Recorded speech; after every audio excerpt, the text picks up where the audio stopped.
Hi, my name is Courtney Brewer, and this is for American Government Polls 1101. Here's my student ID. Hold up for a few seconds.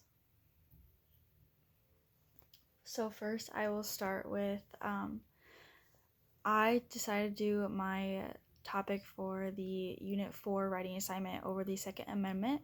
I chose this amendment to do because I have actually been a part of shooting sports my whole life, so it kind of hits home. And I was interested to research and see the different sides of the Second Amendment and what people think about each side and the different the ideas of stricter gun laws versus not as strict gun laws.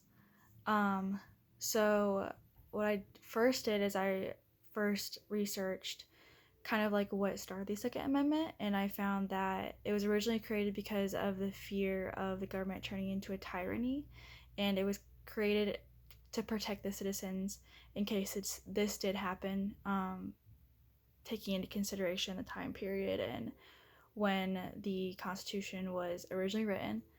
Um, so the interpretation of the amendment has kind of changed now just because, of course, nowadays we don't really have to worry about tyrannies happening. But the symbol of the Second Amendment being a protective kind of aspect in the Constitution still holds true to today. Um, but with that being said, is a lot of controversy in modern times just because of the accessibility of guns, and that's kind of the almost like the beginning of um, why there's so many issues on stricter gun laws wanting to be implemented. So, the first event that I talked about to kind of compare this to recent times was the shooting of El Paso in Texas, which was actually the biggest shooting in Texas, where it killed 22 people. I use that example to kind of bring to light that this is a current issue that is happening every day with mass shootings. And then went on to explain, in my essay, I went on to explain kind of the influence that media has had with the Second Amendment and gun laws wanting to be implemented.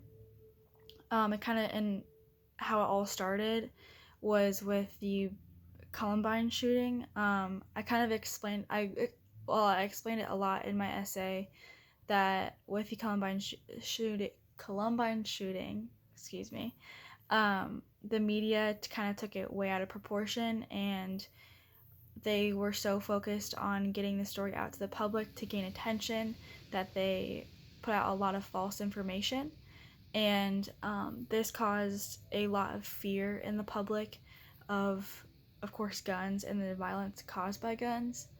And this was kind of the beginning of that want for more strict gun laws. And the, with them doing this, it kind of began the movement of giving the shooters a lot of fame. So, in the Columbine shooting, um, after, of course, they found a lot of journals of the shooters, and in those journals, they talked a lot about wanting to get that fame, that 5 seconds of fame from the media. And that's why they did it. And of course, that's what they got. And that then went on to influence a lot more mass shooters. Um, so with them, the media broadcasting this, it broadcasted the idea of stricter gun laws. But in retrospect, stricter gun laws are still, even if they go into effect, they're still easy to get around. How the Columbine shooters got hold of their guns would still be possible even if we did get stricter gun laws, and a lot of people don't understand that. The reason why people, on the other hand, are against stricter gun laws is because it strips their rights away of having that protection and the original symbol of the Second Amendment that was originally established when it was written into the Constitution. So that's kind of both sides. I also talked about how in order for change to happen, the whole country has to take part in it. That being said, it has to come from a national level, so president and Congress level. If it's implemented state by state, it's not going to be as smooth going with a solid change, because the mass shootings are happening everywhere. It needs to be on a national level. One of the biggest hurdles with Congress getting a bill to pass for change with the Second Amendment is the lobbyist groups, of course, the NRA being the biggest one. That was honestly the biggest surprise to me while writing this essay, is finding out a lot about the lobbyist groups and how much the influence that the NRA does have on the government and the Conservative Party. I was not really aware that they had such an influence, but they do.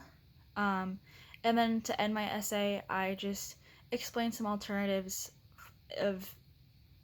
for the Congress to do instead of necessarily making gun laws stricter.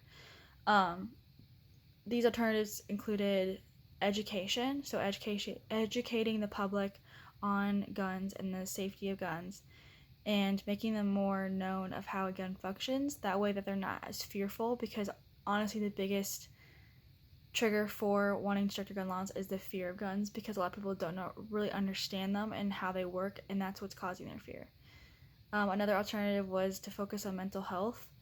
In my essay, I put a statistic about how the child and teen suicide by firearm rates has increased, and mental health being a huge factor in why these school shootings are happening. And if we focus on the mental health and fixing that, then it in turn will also help fix the mass shooting issue, especially within schools. Like I said, one of the biggest things that surprised me was the lobbyist groups and their influence.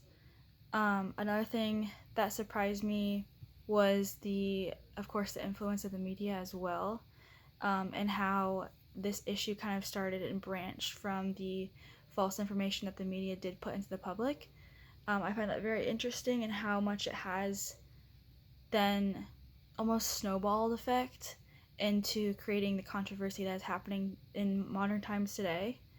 But overall, I did really enjoy researching this topic. Of course, I was very interested in the topic, and I liked that we were able to choose what amendment slash